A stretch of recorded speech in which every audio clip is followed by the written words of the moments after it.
Welcome to Shukla study point. आप सभी का स्वागत है आपके अपने YouTube channel Shukla study point में। मैं शिवम शुक्ला आप सभी दोस्तों का हार्दिक स्वागत करता हूं। सोशियोलॉजी बीए सेकंड सेमेस्टर के लिखित मॉडल पेपर के बारे में आज के वीडियो के अंतर्गत हम चर्चा करेंगे। विस्तार से हर एक प्रश्नों को जानने का प्रयास, आपकी परीक्षा में कैसे कैसे प्रश्न आने हैं उनको ध्यान में रखते हुए हमने इन प्रश्नों को समाहित किया है ताकि ये प्रश्न आपकी परीक्षा में आ सकें। तो आप देखिएगा कि पिछले जो पेपर्स हो रहे हैं, यानी कि जो बीत गए वर्ष, उनमें जो पेपर हुए हैं आपके खास करके, उनमें जो प्रश्न पूछे जा रहे हैं, लगातार प्रश्नों का ट्रेंड किस प्रकार से बदलता जा रहा है और कौन कौन से प्रश्न महत्वपूर्ण हैं जो कि परीक्षा में हर बार आते हैं, इन समस्त मुद्दों को ध्यान में रख करके इस मॉडल पेपर में प्रश्नों को समाहित करने का प्रयास किया गया है। तो आप लोग वीडियो को अंत तक जरूर देखिएगा, क्योंकि इस वीडियो के माध्यम से आपको इतनी जानकारी मिलने वाली है कि आपको पूरा का पूरा पेपर जो होगा एक ही वीडियो के माध्यम से समझने का प्रयास रहेगा। मतलब कि एक मॉडल पेपर के माध्यम से आप जो है लगभग क्या समझते हो, सारे के सारे टॉपिक से प्रश्न रहते हैं अधिकतर, तो वो सारे के सारे टॉपिक्स आपके तैयार हो जाते हैं। कुछ रिवीजन भी हो जाता है आपका। इसके लिए रिवीजन के लिए खास करके मैंने महासंग्राम रिवीजन क्लास ऑलरेडी अवेलेबल करवा दी है, तो आप लोगों ने नहीं देखी, जिनमें इनमें से जो छात्र है वो जाकर के देख लीजिएगा, प्लेलिस्ट में आपको वीडियो मिल जाएगी। इसके अलावा एक लिखित मॉडल पेपर सोशियोलॉजी का और ऑलरेडी अवेलेबल है, उसको देख लेंगे। इसके अलावा आपको बता दूं कि शिक्षा शास्त्र का ये कल रात के 8 बजे से क्लास हुई थी, इसका लिखित मॉडल पेपर शिक्षा शास्त्र का है, ये भी अवेलेबल हो चुका है। होम साइंस का लिखित मॉडल पेपर अवेलेबल हो चुका है, इसको देख लीजिएगा। इसके अलावा प्राचीन इतिहास का लिखित मॉडल पेपर अवेलेबल है, इसको देख लीजिएगा। मनोविज्ञान का लिखित हो चुका, इसको देख लीजिएगा। मध्यकालीन इतिहास का अवेलेबल है, इसको देख लीजिएगा। कार्यालय हिंदी यानी कि हिंदी साहित्य का अवेलेबल है, इसको देख लीजिएगा।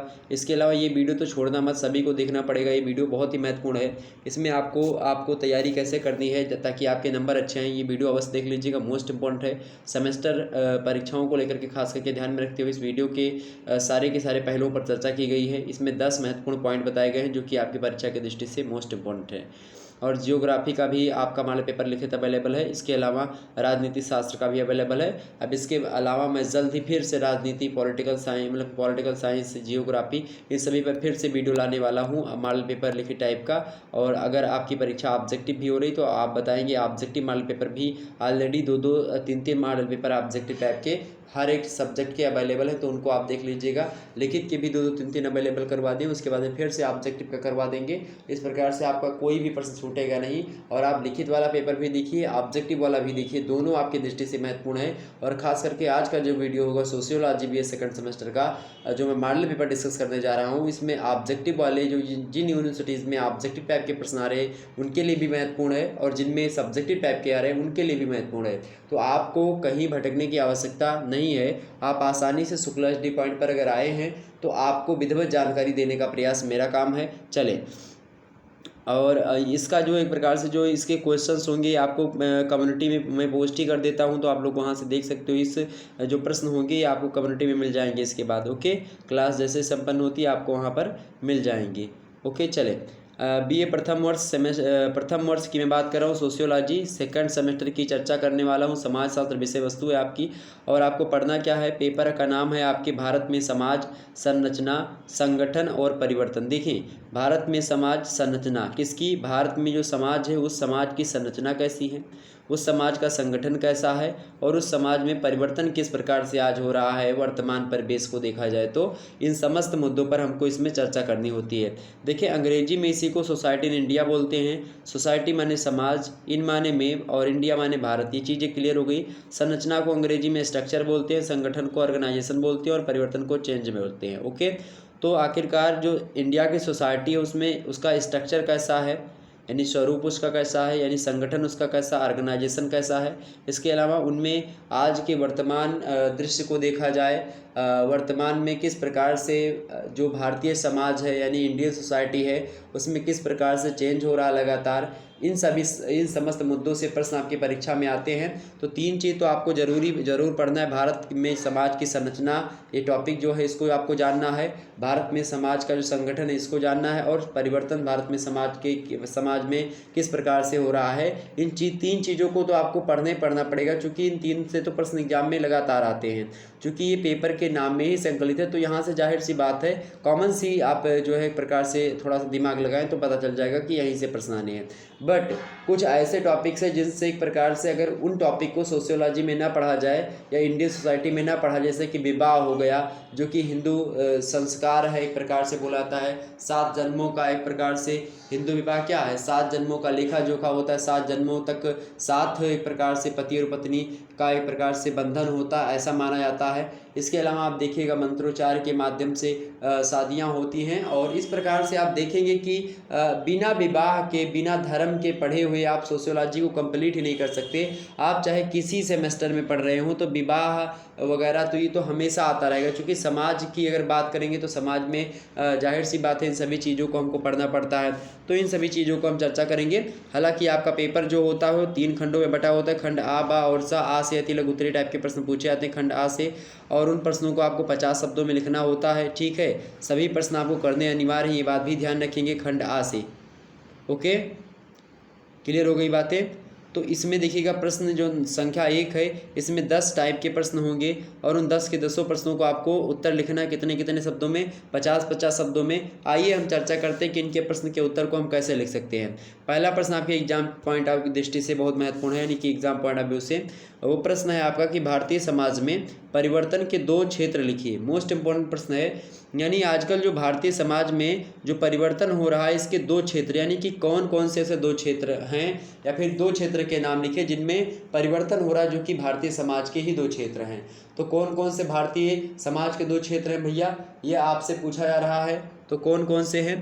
पहला तो भाई आप देखिएगा कि विवाह संस्था जो है, विवाह क्या है, एक संस्था होती, कैसी संस्था है, जो कि पति और पत्नी को या एक लड़के और लड़की को समाज में एक साथ रहने की स्वतंत्रता, यानी कि जो है एक प्रकार से वैल्यू देता है। अगर एक लड़का एक लड़की शादी से पहले एक साथ समाज में नहीं रह सकते, एक घर में नहीं रह सकते, लेकिन वहीं पर आप देखिएगा एक लड़का और एक लड़की साथ में अगर विवाह हो जाता है तो वो आराम से रह सकते हैं, इसमें कोई दो राय नहीं है, और ये सभी समाज के लोग मानते भी हैं। तो कहने का मेरे मतलब ये है कि विवाह का जो संस्था, विवाह एक संस्था होती है, और उस संस्था में आप देखिएगा तो मूल चूल रूप से बहुत ज़्यादा परिवर्तन हो रहा है। और आजकल का विवाह और पहले का विवाह कैसा होता था आप लोग खुद अंदाज़ा लगा सकते हो, ठीक है। तो विवाह की क्या हो रहा है, संस्था में परिवर्तन, यानी विवाह जो संस्था है ये संस्था रूपी विवाह में परिवर्तन हो रहा है आप देखेंगे। और दूसरा परिवर्तन संयुक्त परिवार में हो रहा है, ज्वाइंट फैमिली में परिवर्तन हो रहा है। तो ये 2 क्षेत्र हो गए। अच्छा, थोड़ा सा विवाह संस्था में परिवर्तन हेडिंग डाल करके अगर 4 शब्द लिख देंगे तो एग्जामिनर प्रसन्न हो जाएगा, आपको और अच्छा नंबर देगा। क्या लिख दीजिएगा, विवाह संस्था में परिवर्तन हेडिंग डाल लो, लिखो कि भारतीय सामाजिक संगठन में आज विवाह प्रणाली में भी परिवर्तन दिखाई देता है।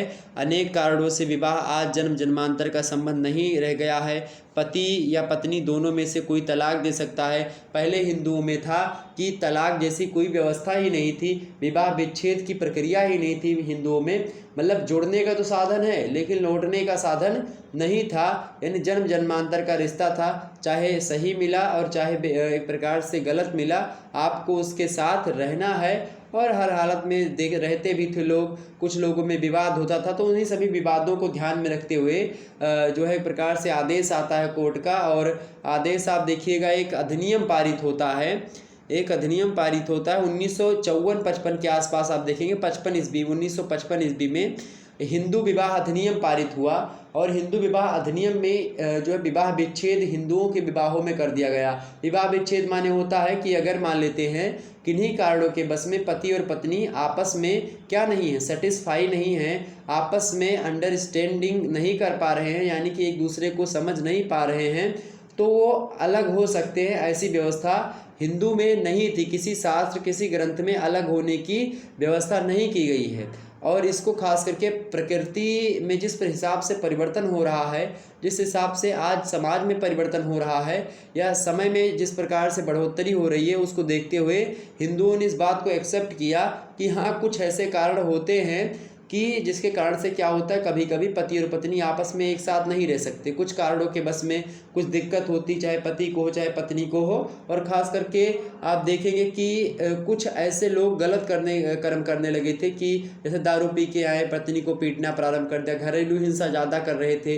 तो इस प्रकार से क्या हो रहा था कि वो बेचारी जो है रीति रिवाज समझ करके वो उसी में पड़ी रहती। तो इस चीज़ से बहुत ज़्यादा अच्छा एक प्रकार से रिलीफ मिला इस चीज़ को हो जाने से। इसके अलावा आप देखिएगा इसके अलावा अगर आप देखेंगे तो हिंदू विवाह की अगर बात की जाए तो मैंने यहाँ पर बताया कि विवाह में आप देखेंगे परिवर्तन हो रहा है, लेकिन इसका गलत प्रयोग भी आप देखेंगे हो रहा है। विवाह में जो परिवर्तन करके जो विवाह विच्छेद की व्यवस्था आ गई, भारतीय जो विवाह हो रहा था उस पद्धति में, तो खास करके इसका लोग गलत भी प्रयोग कर रहे हैं। आजकल की दृष्टि से देखेंगे तो खास करके अब आप देखेंगे कि तलाक जैसी समस्या यानी कि विवाह विच्छेद की समस्या भी हम पढ़ाते हैं। आप बीए सेकंड ईयर में जब पहले पढ़ते थे तो इंडियन इशूज़ मतलब कि Indian society issues and problem से पेपर 1 में पढ़ना पड़ता था सेकंड सेमेस्टर में। शायद आगे चल कर के आपको थर्ड सेमेस्टर या फोर्थ सेमेस्टर में आपको पढ़ना पड़े इन चीज़ों को, तो उसमें आप आगे चल कर के पढ़ोगे कि विवाह विच्छेद एक भारतीय समस्या भी उत्पन्न हो चुकी है, और विवाह विच्छेद एक प्रकार से एक समस्या जटिल रूप धारण कर रही है अपना, कि लोग तनी पे बात हो रहा है तुरंत जो है तलाक के नौबत पर आ जाते हैं। तो ये चीज़ें, तो इस प्रकार से परिवर्तन,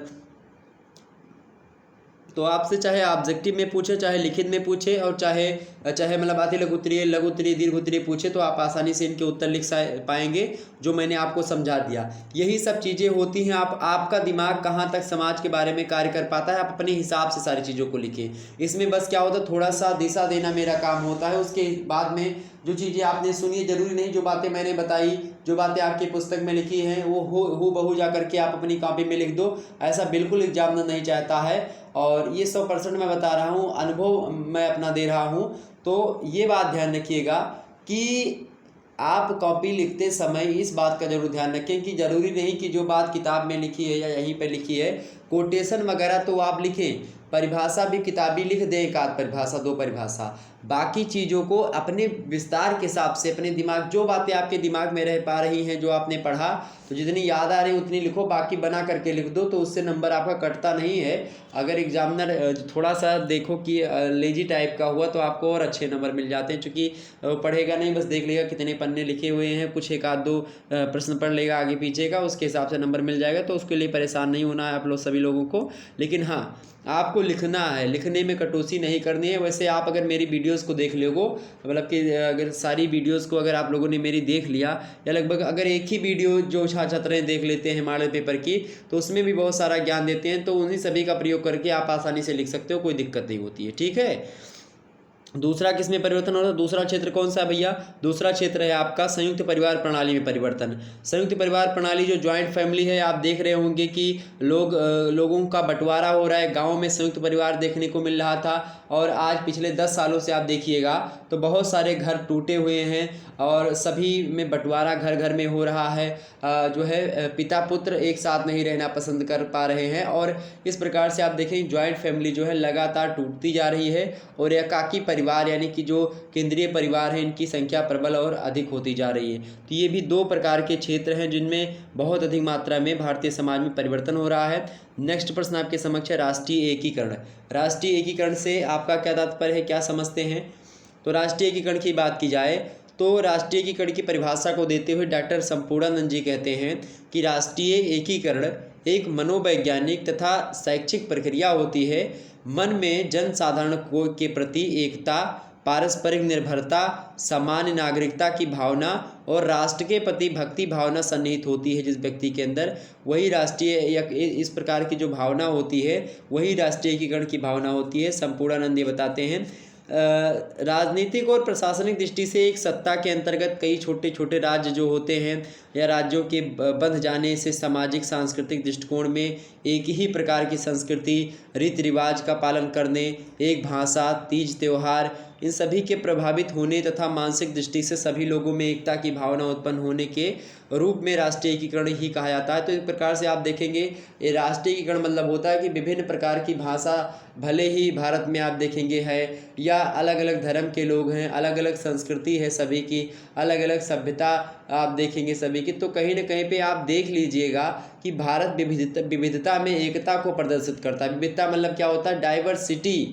इन यूनिटी, यानी भारत एक ऐसी कंट्री है जो कि विविधता में एकता को प्रदर्शित करता है। डाइवर्सिटी इन यूनिटी को रिप्रेजेंट करता है भारत इन द वर्ल्ड, मतलब दुनिया के सापेक्ष में, विश्व के संदर्भ में। तो खास करके राष्ट्रीय एकीकरण का मतलब होता है कि तमाम प्रकार के जीव मतलब कि जो लोग हैं उनके रीति रिवाज सभी लोग क्या कर रहे हैं, आपस में मिलजुल कर के रह रहे हैं।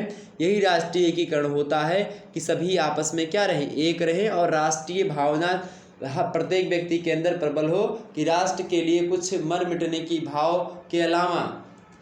आप सोच रहे होंगे, मैंने बोला होगा कि राष्ट्र के लिए मर मिट जाओ, ऐसा नहीं कि राष्ट्र के लिए अगर आप मर मिट रहे हो तो ही आप राष्ट्र प्रेम की भावना आपके अंदर है। आप अगर एक बच्चे को जो शिक्षा के लायक नहीं, आप उसको फ्री में एजुकेशन प्रोवाइड करवा दो, या फिर आप जो उस लायक हो आप 2 रोटी अगर इसको खिला दो किसी भूखे को, ये सब बहुत बड़ा राष्ट्रवाद है और ये मानव धर्म भी है। ये धर्म सिखाता है, हिंदू धर्म में भी यही बातें लिखी गई हैं। प्रत्येक धर्म में सिखाता है कि आप भूखों को भोजन करवाएं और जो एक प्रकार से जो बेचारे गरीब हैं उनकी मदद करें और दया की भावना रखें। ये सब चीज़ें आप ध्यान रखेंगे, यही सब चीज़ें होती है। और राष्ट्र की भावना आपके अंदर प्रबल हो, यानी कि अगर आपको राष्ट्र के लिए कभी लड़ना भी पड़े दूसरे देश से तो भी आपके अंदर एक प्रकार से रहे कि हाँ हम सेना में जाएंगे। ये होता है राष्ट्रीय एकीकरण, यानी सब अलग होते हुए भी हम एक हैं। जैसे कि राष्ट्रीय एकीकरण के आधार की बात की जाए तो इसके मुख्य रूप से 4 आधार हमारे समक्ष आते हैं। जैसे कि एक तो होता है भौगोलिक एकता, वो भौगोलिक एकता जो कि राष्ट्रीय एकीकरण का आधार बनती है। दूसरा सामाजिक सांस्कृतिक एकता, ये भी राष्ट्रीय एकीकरण का ही एक आधार बनती है। और धार्मिक समन्वय, लोगों का सभी धर्म आपस में मिलजुल करके रह रहे हैं, ये भी राष्ट्रीय एकीकरण को रिप्रेजेंट करता है। इसके अलावा ऐतिहासिक राजनीतिक एकता भी आप देखेंगे तो ये भी राष्ट्रीय एकीकरण को आधार प्रदान करती है। तो इस प्रकार से भारत में खास करके आप देखेंगे राष्ट्रीय एकीकरण की कई सारी बाधाएं भी आती हैं। जैसे कि आप देखेंगे भाषावाद की समस्या भारत में राष्ट्रीय एकीकरण को लेकर के कभी कभी उत्पन्न हो जाती है। इसके अलावा संप्रदायवाद की भावना तो अपने चरम पर हमेशा रहती है। इसके अलावा आप देखेंगे जातिवाद यानी जातीयता जो होती है, यानी एक ही जाति के लोग जो होते हैं एक प्रकार से जातिवाद की भावना वो एक प्रकार से रखते हैं अपने अंदर और अपनी ही जाति को सर्वोच्च समझने की भूल करते हैं और दूसरी जाति को कमज़ोर समझते हैं। आज देखिएगा जो जातियाँ पिछड़ी थी आज वो लोग कह रहे हैं कि अब हम सबसे प्रबल जातियाँ हो गई हैं। और एक प्रकार से अच्छा जो लोग पहले आगे थे वो लोग अपने दबदबा बनाए थे कि हम आज भी आगे हैं। कोई जाति ना बड़ी है ना कोई जाति छोटी है, ये बात अपने दिल से निकाल दो।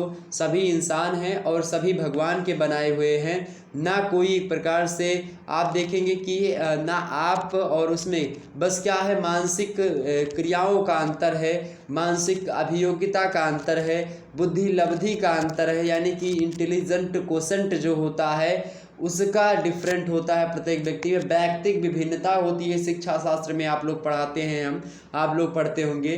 तो ये सब चीज़ें होती है डिफरेंट करने की।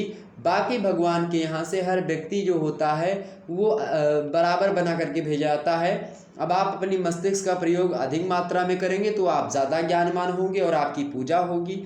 आप अपने मस्तिष्क का प्रयोग नहीं करोगे तो आप कुदाल गोड़ोगे तो आपकी पूजा नहीं होगी, आपको लोग नहीं पसंद करेंगे। बहुत सारे लोग किसानों से जलते हैं, हालांकि किसान अन्नदाता है, किसान की वजह से ही लोगों का घर चलता है। कुछ लोग एक प्रकार से सोचते हैं कि किसान के लड़के हैं, अरे हटाओ इनको, ऐसी जो है सोच रखते हैं। अरे कभी आप खेतों में जाकर के एक दिन बता दो, उनके हाथ में कुदाल पकड़ा दो, जो ऐसा बोलते हैं धनी अपने आप को बनते हैं और गरीबों से नफरत करते हैं, एक दिन कुदाल पकड़ा दो उनको, सारी जो अकड़ है ना सब निकल जाएगी। उसी दिन सारा जो पैसे का गुरूर चढ़ा हुआ साहिबे वक्त और गुरूर वाली जो बात है वो सब नष्ट हो जाएगा उनका। तो ये सब चीज़ें ध्यान रखिएगा। तो ये सब जातीयता हो गया, क्षेत्रवाद हो गया, ये सब क्या हो रहे हैं, राष्ट्रीय एकीकरण में बाधा उत्पन्न कर रहे हैं। ओके, तो आपसे पूछे कि भारतीय राष्ट्रीय एकीकरण में 4 बाधाएं लिखो, तो भाषावाद, संप्रदायवाद, जातिवाद और क्षेत्रवाद। ठीक, ये 4 बाधा है। राष्ट्रीय एकीकरण के आधार मैंने बता ही दिया, भौगोलिक एकता, सामाजिक सांस्कृतिक एकता, धार्मिक समन्वय, ऐतिहासिक राजनीतिक एकता, ये हो गया इसके आधार। राष्ट्रीय एकीकरण की परिभाषा भी मैंने बता दी, क्लियर हो गई। आगे समझते हैं। अगला प्रश्न आपके समक्ष है, सांप्रदायिकता के 4 कारण बताइए। अच्छा, सांप्रदायिकता जो है ये क्या है, ये राष्ट्रीय एकीकरण में बाधा उत्पन्न करती है। अब प्रश्न ही आपसे पूछ लिया गया एग्जाम्स में कि आखिरकार भैया सांप्रदायिकता होती क्या है। तो सबसे पहले 4 कारण को बताने से पहले हम सांप्रदायिकता को समझेंगे, सांप्रदायिकता की परिभाषा बताएंगे, ताकि आपको सांप्रदायिकता के कारण चुनने में आसानी ना हो, मतलब आसानी हो, कठिनाई ना महसूस हो। ठीक है, तो सांप्रदायिकता की बात की जाए तो एक सांप्रदायिक व्यक्ति या व्यक्ति समूह, एक विंसेंट स्मिथ विद्वान हैं, वो सांप्रदायिकता की परिभाषा को देते हुए कहते हैं कि एक सांप्रदायिक व्यक्ति या व्यक्ति समूह वह होता है जो कि प्रत्येक धार्मिक अथवा भाषाई समूह को एक ऐसी पृथक सामाजिक तथा राजनीतिक इकाई मानता है जिसके हित अन्य समूहों से अलग होते हैं और उसके विरोधी भी हो सकते हैं। ऐसे व्यक्तियों अथवा व्यक्ति समूह की विचारधारा को संप्रदायवाद या सांप्रदायिकता कहा जाएगा। ये संप्रदायवाद की परिभाषा को दिया विंसेंट स्मिथ में। वैसे संप्रदायवाद को अगर मैं सरल शब्दों में आपको बताना चाहूँ तो सरल शब्दों में जो आजकल धर्मवाद के नाम पर हो रहा, धर्मवाद समझ रहे हैं कि हमारा धर्म बड़ा है, हमारा धर्म बड़ा है, हम अपने धर्म को बढ़ाएंगे, हम अपने धर्म को बढ़ाएंगे, हमारा धर्म में अच्छी बातें हैं वो कहेंगे हमारे धर्म में अच्छी बातें हैं, वो कहेंगे हमारा धर्म एक प्रकार सर्वोपरि है, हमसे सब बने हैं, वो कहेंगे हमसे ऐसा हुआ है। दुनिया भर का जो एक प्रकार धर्म के नाम पर जो लोग आपस में लड़ते हैं, जो अपने धर्म को लोग आगे बढ़ाने के चक्कर में दूसरे धर्म के लोगों को दबाते हैं, उनको आगे नहीं बढ़ना देना चाहते हैं, तो इस प्रकार की जो विचारधारा होती है संप्रदायवाद होता है। और भारत की बात की है तो भारत में संप्रदायवाद का पहला जटिल कारण सबसे ज़्यादा है जो मुस्लिम एक प्रकार से जो लोग हैं उनमें धार्मिक कट्टरता बहुत ज़्यादा होती है। वो अपने धर्म को लेकर के जो उनके मौलवी और वो बता देंगे एक बार, उस पर आँख मूंद करके विश्वास कर लेंगे, एक बार जा करके देखेंगे नहीं क्या जो है आपके खुदा ने, क्या भगवान ने लिखा है, जो भी उनके जो कुरान है जो उसकी किस आयत में क्या लिखा है क्या नहीं लिखा है उसको पढ़ेंगे नहीं, बस जो उनके मौलवी ने बता दिया, चाहे गलत बता दिया चाहे सही बता दिया, उसको जांचेंगे परखेंगे नहीं, बस उस पर विश्वास कर लेंगे।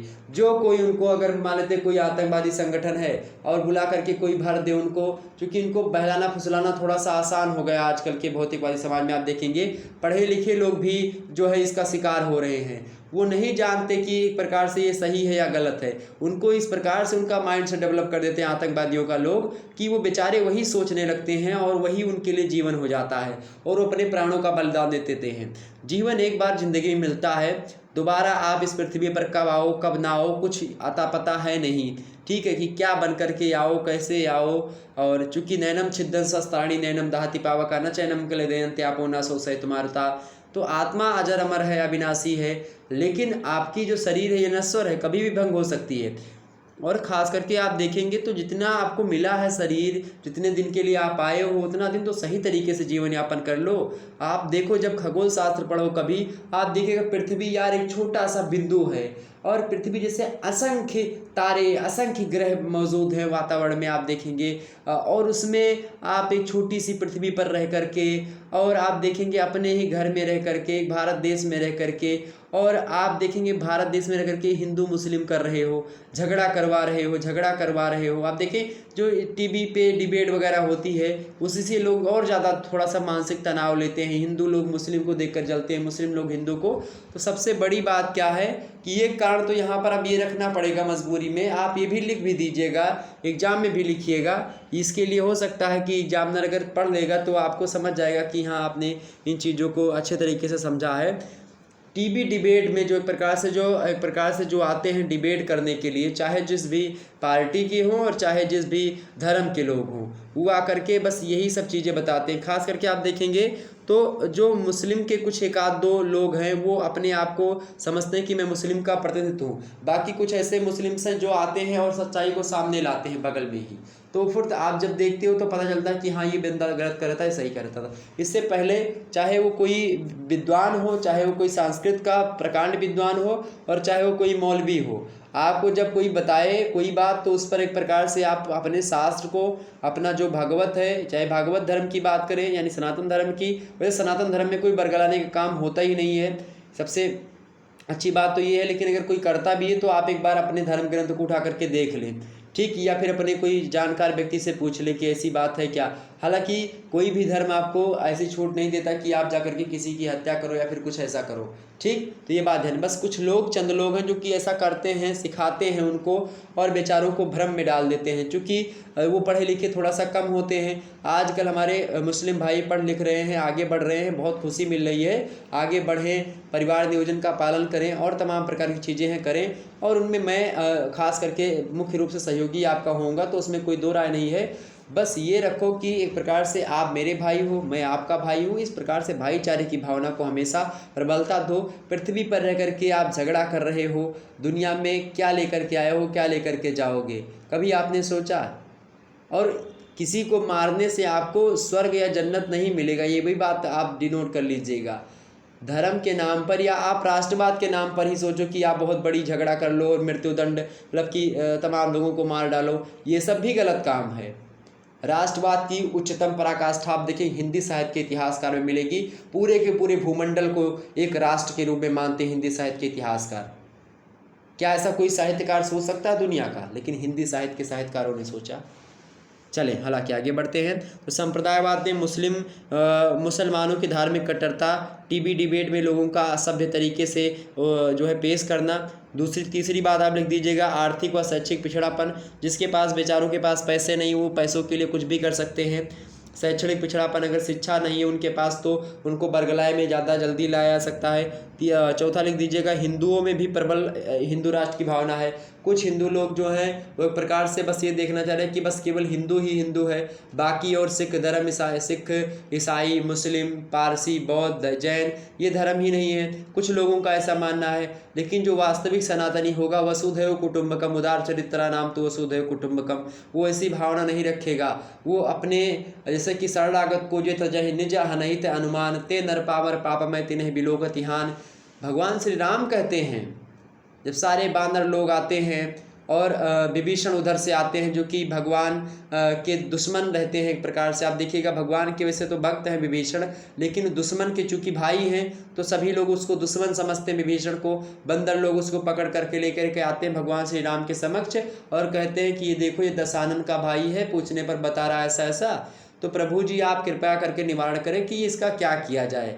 बहुत सारे लोगों ने कहा कि इसको तो मार देना चाहिए, ऐसा वैसा दुनिया भर का। जब भगवान श्री राम ने सुना तो कहा कि शरणागत को जे तजहि निज अनहित अनुमान, ते नर पामर पाप में तिन्ह बिलोकतिहान। कि चाहे वो दुश्मन का भाई हो और चाहे जिस भी धर्म का हो, जिस भी जाति का हो। हालांकि भगवान ने धर्म जाति का उल्लेख नहीं किया, लेकिन अगर उनकी चीज़ों को समझें तो वो अपने दुश्मन को ये कह रहे हैं कि अपने शिविर में रखने के लिए, यानी कि शरणागत में वो आया है, आपके शरणागत में आया है और आप उसको दंड दें, आप उसको मार दें, ऐसा तो एक प्रकार से नहीं होता। चाहे अगर आप शरणागत में आया, अगर आपने उसको भगा दिया, नहीं रखा, तो आपको एक प्रकार से पामार की भांति, यानी कि जिसको देखने से, पामार व्यक्ति को देखने से भी, पामार को देखने से भी पाप चढ़ता है, ठीक है, देखना भी पाप माना था। तो उस प्रकार से आपकी पापी मनोवृत्ति हो जाएगी। तो ये समझें कि सांप्रदायिकता में हिंदुओं में प्रबल हिंदू राष्ट्र की जो भावना है ये भी संप्रदायवाद को बढ़ावा देती है। इसके अलावा जो है शासन की जो उदासीनता है, शासन जो होता है, चूँकि जब संप्रदायवाद है, जातिवाद या फिर इस प्रकार की चीज़ें होती हैं तो इसमें जो खास करके प्रशासन होता है वो थोड़ा सा मौन रहने का प्रयास करता है। प्रशासन यानी सरकार के लोग जो होते थोड़ा सा मौन रहते हैं। कुछ लोग तो होते हैं लेकिन कुछ प्रशासनिक लोग होते हैं वो मौन रहते हैं। ये भी शासन की उदासीनता होती है और शासन को एक प्रकार से ज़बरदस्त कानून बनाए, जो भी संप्रदायवाद करे उसको उचित दंड दें, इस प्रकार चीज़ें करनी चाहिए। तो ये चीज़ है, ओके। तो इस प्रकार से चीज़ें, वैसे भारत धर्मनिरपेक्ष देश है तो इसीलिए यहाँ पर इस प्रकार की चीज़ें होती हैं। अभी कोई एक धर्म का देश, आप देखो पाकिस्तान में जाकर के कोई धार्मिक चीज़ें करे, संप्रदायवाद करे ज़्यादा, क्या होगा? दमनकारी चक्र है, तुरंत हो जाएगा। तो इस प्रकार से अगर आपको, चाहे वो मुस्लिम धर्म के लोग हों, चाहे हिंदू धर्म के लोग हों, चाहे सिख के, चाहे बौद्ध के, चाहे पारसी, चाहे ईसाई, किसी भी धर्म के लोग हों, आप देखिएगा ईसाई धर्म के लोग कभी विद्रोह वगैरह करते हैं? पारसी लोग कभी करते हैं? यहूदी लोगों ने कभी किया इधर आकर के? नहीं किया। कितने कम है, बहुत कम। कभी उन्होंने कहा कि हमें खतरा महसूस हो रहा है? नहीं कहा। लेकिन जबकि वो आपसे ज़्यादा अल्पसंख्यक हैं। तो मुस्लिमों को कौन सा खतरा है? भारत में सबसे ज़्यादा मुस्लिम निवास करते हैं। आप देखिए इंडोनेशिया में सबसे अधिक मुस्लिम देश हैं, सबसे अधिक मुस्लिम रहते हैं इंडोनेशिया में, ठीक है। और आप देखेंगे कि एक रिपोर्ट आई थी, उसमें कहा गया था कि भारत में जितने मुसलमान सुरक्षित हैं उतने किसी देश में नहीं है। आए दिनों शिया सुन्नी के रूप में पाकिस्तान ले लीजिए, चाहे चाइना ले लीजिए, आप चाइना में बेघर मुसलमानों की क्या दशा है, किसी से छुपी नहीं है। आप पूरे संसार में देखेंगे जहाँ भी चाहे मुस्लिम इलाका ही हो, आए दिनों झगड़ा लड़ाई होता रहता है। तो ये सब चीज़ों को ध्यान में रखते हुए आप देखो कि भारत में आप बहुत सुखी हो, बहुत अच्छे हो। भारत जैसी कंट्री में अगर आप पैदा हो गए, सोचो आप स्वर्ग में हो, आप जन्नत में हो। ठीक, आगे देखते हैं। तो ये संप्रदायवाद है। ठीक है, क्लियर हो गई बातें। आगे देखिएगा, चौथा प्रश्न है परिवार नियोजन। परिवार नियोजन क्या है? परिवार नियोजन एक कल्याणकारी योजना है जिसका उद्देश्य व्यक्ति की उन्नति, परिवार की भलाई, समाज का सुधार और इसके अलावा देश की उन्नति करना होता है। ये परिभाषा एच.एन. कौल महोदय ने दी है। तो परिवार नियोजन मुख्य रूप से भारत में आवश्यक भी है और इसका महत्व भी है, क्योंकि भारत में आप देखेंगे परिवार नियोजन की आवश्यकता अधिक महत्व इसलिए है क्योंकि स्त्रियों की स्थिति में सुधार इसी के द्वारा लाया जा सकता है। दूसरी बात है कि सामाजिक प्रगति के लिए भी अनिवार्य है परिवार नियोजन, और आर्थिक समृद्धि के लिए भी अनिवार्य है, शारीरिक स्वास्थ्य के लिए भी परिवार नियोजन अनिवार्य है। परिवार नियोजन के बारे में जानकारी हर व्यक्ति को होनी चाहिए। परिवार नियोजन जनसंख्या के नियंत्रित और नियमित करने की एक प्रभावशाली विधि होती है, और परिवार नियोजन का अर्थ बच्चों की उत्पत्ति पर रोक नहीं लगाना होता है, बल्कि उनकी उत्पत्ति को व्यवस्थित करना होता है, सीमित करना होता है। इसीलिए आजकल परिवार कल्याण इसको कहा जाता है, परिवार नियोजन को। तो परिवार का कल्याण करने के लिए अगर आपके यहाँ पर आप देखें 4-5 लड़के हो जाएंगे तो किसी की किसी दिन बनियान फटी रहेगी, नहीं मिलेगी, किसी दिन किसी की पुस्तक नहीं मिलेगी। इस प्रकार से आप देखेंगे बहुत दिक्कत होगी। तो आप हमारे दो वाला फार्मूला अपनाओ, चाहे लड़का हो चाहे लड़की हो, 2 से अधिक संतान हम नहीं करेंगे। ये चीज़ अपना लीजिए। देश अपने आप, जो गरीबी है, जो बेरोजगारी दर है, जो एक प्रकार से जीडीपी लो हो रही है, इन समस्त चीज़ों का कारण महंगाई बढ़ रही है। ये सब जनसंख्या के ही कारण आप देखेंगे। जनसंख्या जितना ज़्यादा बढ़ेगी महंगाई भी बढ़ेगी और इसके अलावा बेरोजगारी भी बढ़ेगी। जब बेरोजगारी बढ़ेगी तो रोजगारी की दर जो होगी कम होगी। रोजगारी जब दर कम होगी तो प्रति व्यक्ति आय कम होगी, यानी प्रति कैपिटा इनकम कम होगी। और जब प्रति व्यक्ति आय कम होगी तो आप देखिएगा कि भारत में बेरोजगारों की संख्या ऑलरेडी बढ़ी हुई है। तो इसके कारण से क्या होगा, भारत गरीबी की ओर अग्रसर हो जाएगा। ये तमाम प्रकार की चीज़ें, भारत में बेकारी की समस्या उत्पन्न हो जाएगी और दुनिया भर में बेकारी, निर्धनता, इस प्रकार के तमाम प्रकार की बीमारियां, लोग जब अब निर्धन हो जाएंगे, बेकार हो जाएंगे। अब बेकारी की समस्या से और तमाम सारी समस्याएं, जैसे लोग गांजा पीने लगेंगे, दारू पीने लगेंगे, या फिर जो सस्ती नशा होते हैं उनको करने लगेंगे, बीड़ी वगैरह फूंकने लगेंगे। तो इस प्रकार से क्या होगा, समाज में बहुत सारी बुराइयां फैलेंगी, लोग एक दूसरे को मारेंगे, पीटेंगे, झगड़ा लड़ाई करेंगे। जब बेरोजगारी, जिस व्यक्ति के पास खाने के पास पैसे नहीं है, अब उससे कोई बात जा करके कोई सही भी बोलेगा तो उसको गलत लगेगा। तो ये तमाम प्रकार की उसके अंदर क्या हो जाएगा, चिड़चिड़ापन आ जाएगा। जब बेरोजगारी दर है, बेचारे को खाना नहीं मिला, एक ही टाइम खाना खा के काम चला रहा है, तो ये चीज़ें क्या होती हैं, ये चीज़ें बहुत दिक्कत करेंगी। तो ये परिवार नियोजन आपके समझ में आ गया। अगला प्रश्न आपके समक्ष है, हिंदू महिलाओं की कोई 4 वैवाहिक समस्याएं बताइए। हिंदू महिलाओं की कोई 4 वैवाहिक समस्याएं भैया। पहली समस्या कौन सी है, बाल विवाह की समस्या। दूसरी समस्या कौन सी है, दहेज प्रथा की समस्या। तीसरी समस्या विवाह विच्छेद की समस्या उत्पन्न हो गई अब। और चौथी समस्या विधवा पुनर्विवाह निषेध जो कर दिया गया ये। ठीक, तो ये विधवा विवाह पुनर्विवाह निषेध यानी कि जो बैन कर दिया गया था, ये समस्या थी, लेकिन अब इस पर जोर दिया गया, इसको कम किया गया है। इसके अलावा विवाह विच्छेद की समस्या पहले थी, 1955 ईस्वी में इसको भी दूर किया गया है। इसके अलावा दहेज प्रथा आज जटिल रूप धारण कर रही। दहेज प्रथा एक प्रकार से डोरी जो व्यवस्था है ये बहुत ज़्यादा दिक्कत कर रही है, और बाल विवाह भी अब लगभग समाप्त ही हो चुका है। तो इस प्रकार से आप देखेंगे बचा केवल क्या है, दहेज प्रथा बची, जो कि एक प्रकार से हिंदू महिलाओं की समस्या बहुत जटिल है। ओके, क्लियर हो गई बातें। अच्छा, इनकी कई सारी और समस्याएं, जैसे कुछ पारिवारिक समस्याएं भी हैं, स्वास्थ्य संबंधी समस्याएं भी हैं, सामाजिक समस्याएं, वैवाहिक समस्याएं हैं जो कि इसको लेकर के। और आप देखिएगा कि दहेज निरोधक अधिनियम भी पारित हुआ था 1961 ईस्वी में, लेकिन उसका प्रभाव ज़्यादा हो नहीं पाया है, ये बात ध्यान रखिएगा। अगला प्रश्न देखिएगा आपके समक्ष है, जो है मंडल आयोग के 4 सुझाव लिखिए।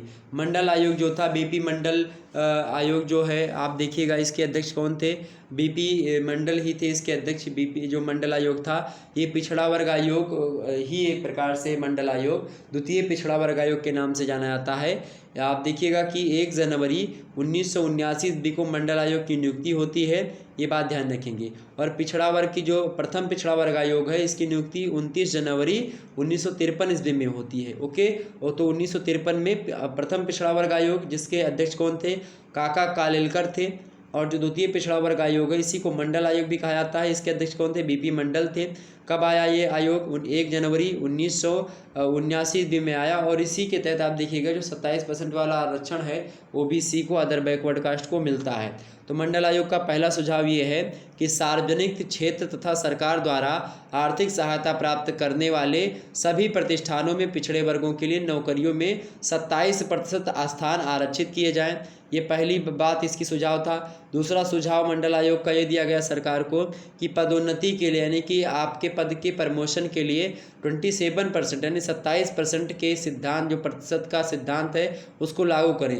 यानी कि यही 27% जो कि सार्वजनिक क्षेत्रों में नौकरियों में मिल रहा है, वही जब नौकरी मिल जाए उसके बाद में जब प्रमोशन होनी हो तो एक प्रकार से जो आरक्षण है दिया जाए वो ओबीसी को, जो अदर बैकवर्ड कास्ट है, उनको 27% पदोन्नति में भी दिया जाए, ये भी कहा गया।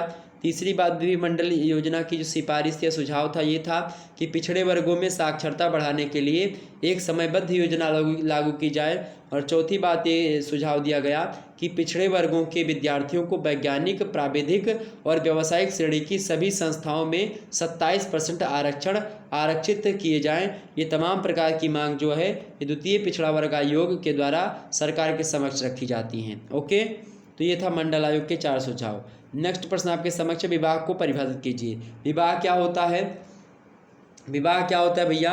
विवाह जो होता है स्त्री और पुरुष को पारिवारिक जीवन में प्रवेश कराने वाली एक संस्था होती है। तो विवाह स्त्री और पुरुष को वैवाहिक जीवन में या पारिवारिक जीवन में प्रवेश कराने वाली एक संस्था होती है। या ऐसा बोले, प्राचीन काल में अगर देखें तो विवाह क्या होता है? विवाह क्या होता है भाई? विवाह जो होता है गृहस्थ आश्रम में प्रवेश करने का एक संस्था होती है। यानी कि जब व्यक्ति गृहस्थ आश्रम में प्रवेश करता है तो विवाह हो जाता है उसका।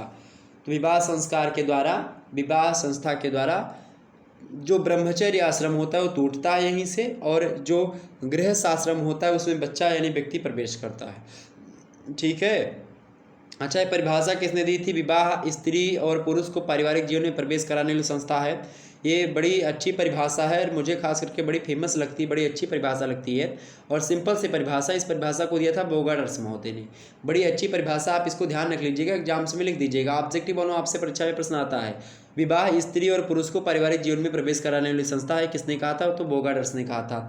दूसरा परिभाषा लिख लीजिएगा, इसको दिया है गिलिन और ग्रिन महोदय ने। और गिलिन और ग्रिन विवाह की परिभाषा को देते हुए कहते हैं कि विवाह एक प्रजनन मूलक परिवार की स्थापना का क्या होता है?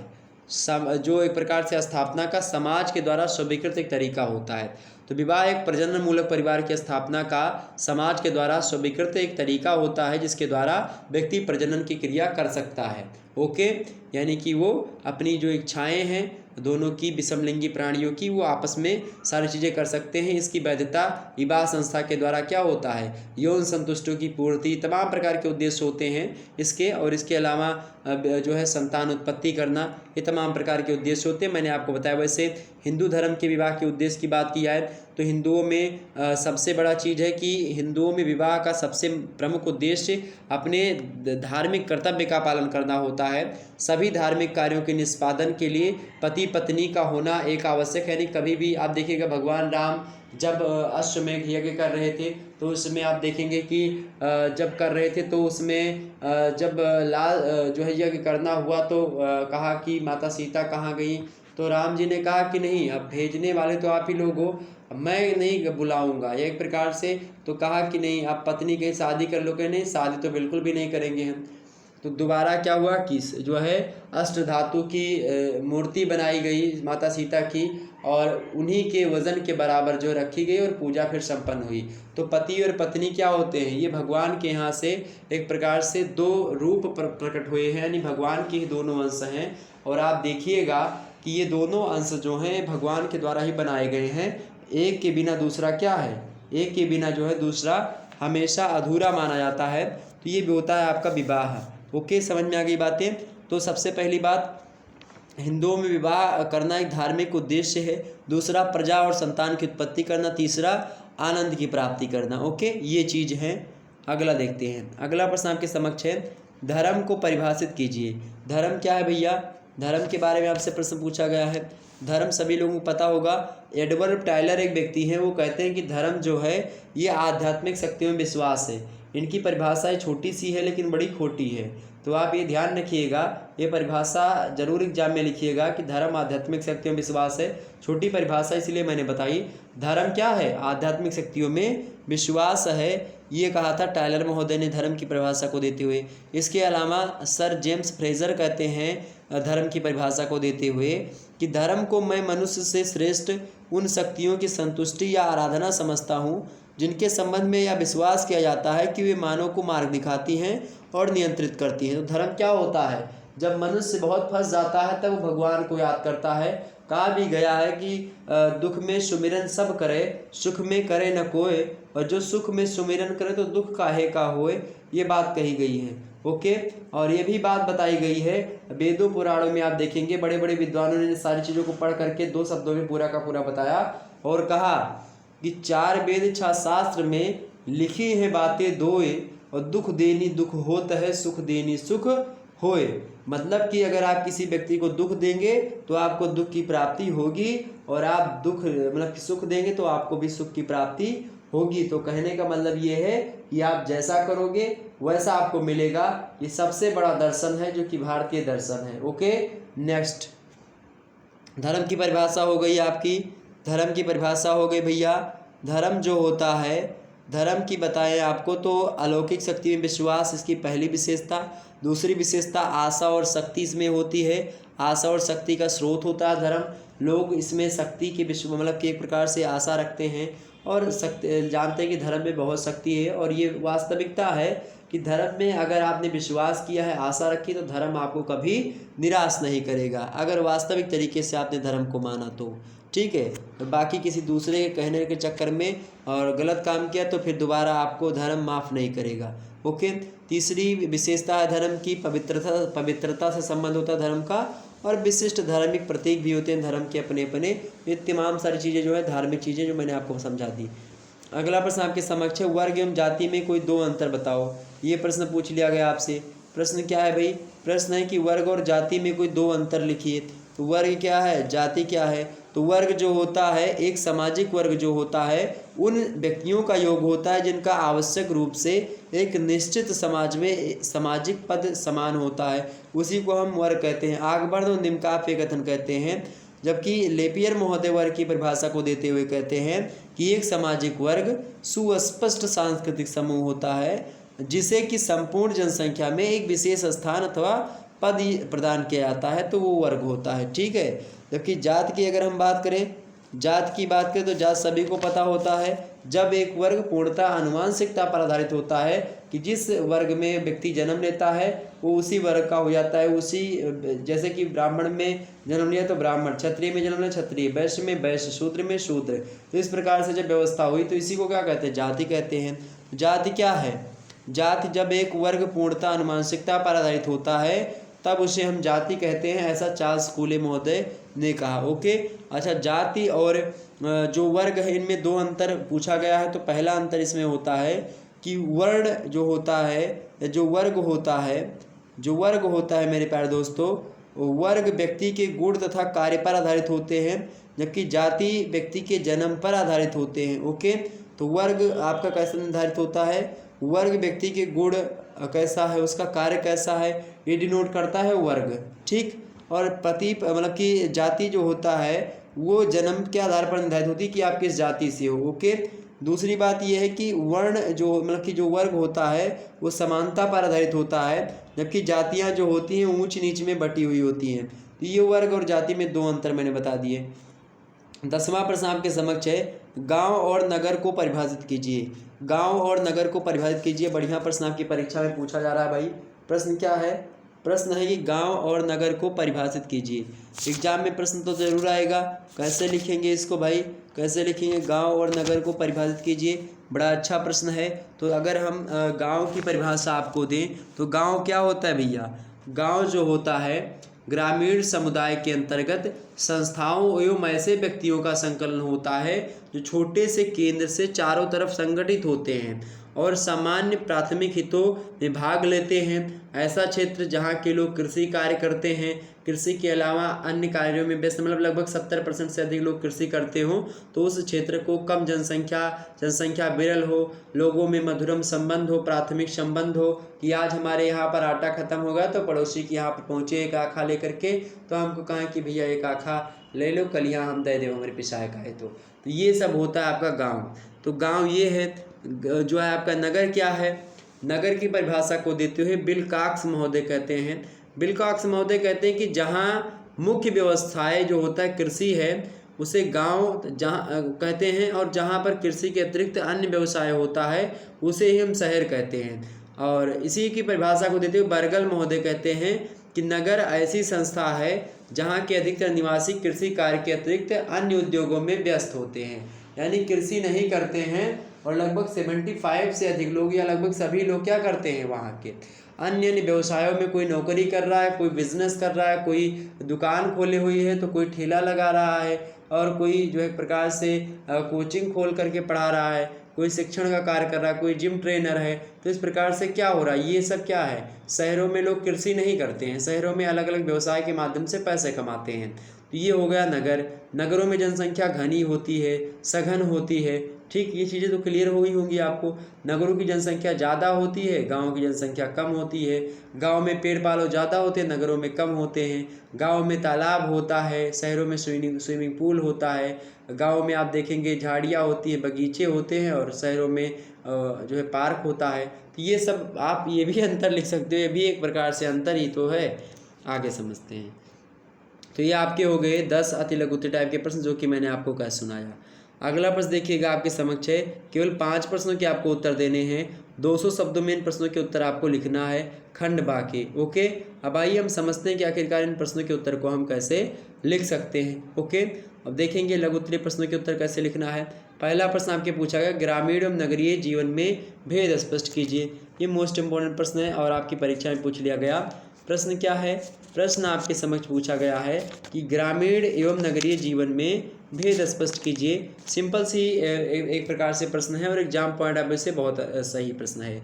चाहे आपसे पूछे ग्रामीण एवं नगरीय जीवन में अंतर बताइए, चाहे भेद स्पष्ट कीजिए। तो पहला अंतर दोनों में क्या है, ग्रामीण जीवन में एक रूपता अधिक दिखाई पड़ती है, और नगरों में आप देखेंगे नगरीय जीवन में एक रूपता का अभाव होता है।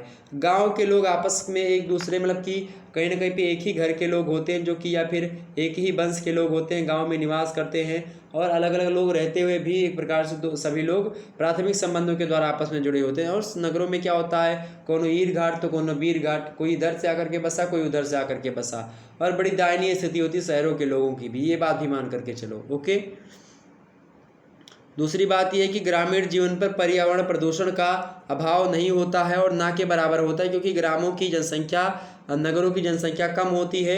गाँवों में आप देखिए पेड़ पौधे अधिक होते हैं जो कि ऑक्सीजन देते हैं और कार्बन डाइऑक्साइड सोख लेते हैं, जबकि शहरों में क्या होता है, चाहे वो गाड़ी मोटर का धुआं हो आप देखेंगे, या इसी प्रकार से गाड़ी मोटर बहुत ज़्यादा चलते हैं, ध्वनि प्रदूषण भी होता है। इसके अलावा वायु प्रदूषण तो होता ही है, और इसके अलावा कोई पेड़ पौधे कम है, तो इसीलिए क्या हो रहा है, यहाँ पर कार्बन डाइऑक्साइड की जो बहुलता है वो कम नहीं हो रही थी। इस प्रकार से क्या हो रहा है, तो नगरीय जीवन पर पर्यावरण प्रदूषण का अधिक प्रभाव पड़ता है, क्योंकि नगरों की जनसंख्या ग्रामों की अपेक्षा अधिक होती है।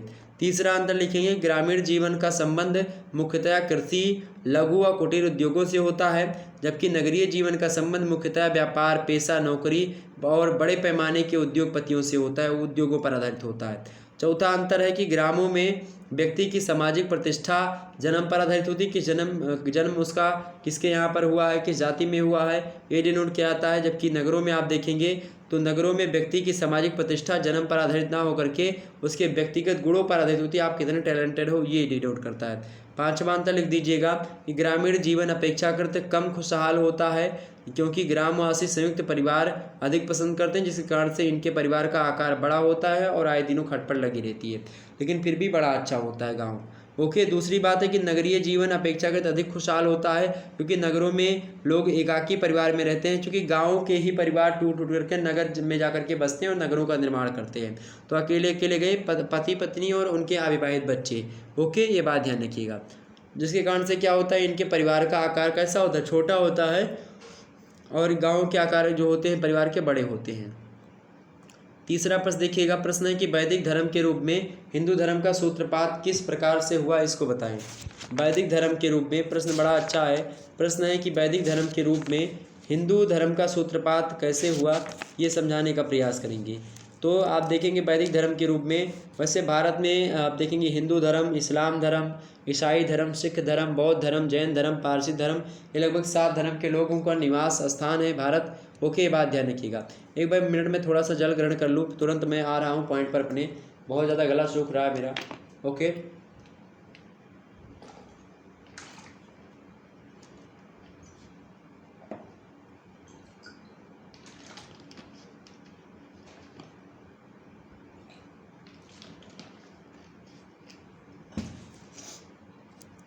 चले।